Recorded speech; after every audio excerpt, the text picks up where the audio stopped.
misogyny is the other part they call the Bible. That's the other thing I heard, that patriarchy, misogyny, the Bible, and so forth. The Bible cannot be trustworthy. Now, I don't really care for people not wanting to live by the Bible or anything like that. That doesn't bother me.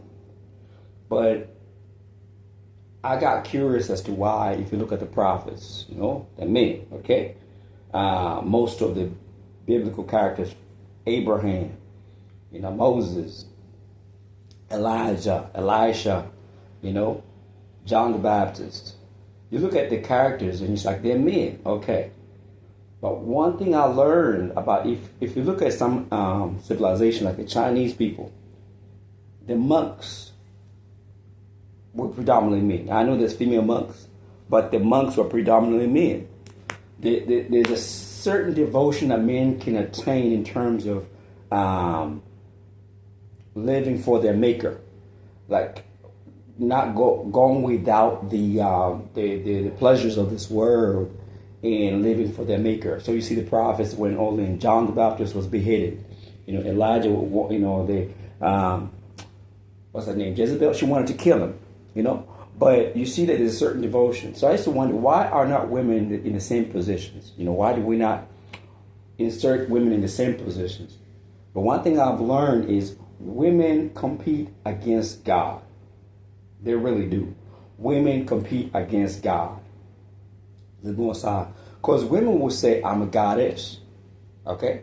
And they'll say, I deserve to be worshipped. Worship the ground that I walk on. No man is going around telling his boys and saying, look, y'all need to worship the ground that I walk on. Y'all need to, no man is doing that. Women desire that position of worship, a deity. Even in a relationship, you're going to see that the more you do for the woman, the more she's going to be grateful, and the less you do for her. So it's about that servitude. So I think that that's another reason why in the biblical setup, you have that the man is the head over the woman, making sure she stands correct, and he teaches her the word. That's why in the scriptures, Paul talks about the whole leadership of the male. Like the woman cannot be heads of the home. They cannot be leaders. They cannot give the word like that. Like I said, I'm not here to be concerned about what your take on what the Bible says about that, but it starts to make sense, because most women I have known, even in the church sense, when you're dating them, they may say, I'm all about God, but I think they're more loyal to their emotions, because whatever the women of the world are doing, women are doing. If women of the world are divorcing left, right, and center, in the church, they're divorcing. If you find that women are secretly trying to get with their pastor, that's not exactly a godly thing. You find that women are more loyal to the men of God than they're loyal to your husband, that's not biblical. So I think that the whole religion connection, or Christianity, or whatever it is you want to call it, women come with an emotionality assessment of it. Does it make me feel good? But when it comes to the whole prophethood and men foregoing, they don't care about whether it makes them feel good or not. When the prophets like Jonah was going on the ship, when he got forced to go to Nineveh, he was not about what felt good. So I think the sacrificial nature of men makes them loyal to their maker. I'm not saying women cannot be loyal to their maker, but I said the majority are not.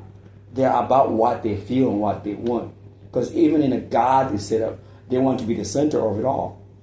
That's why the Most High says, focus on Him first, and then the woman is next after that. God first, and and then the woman, then the child.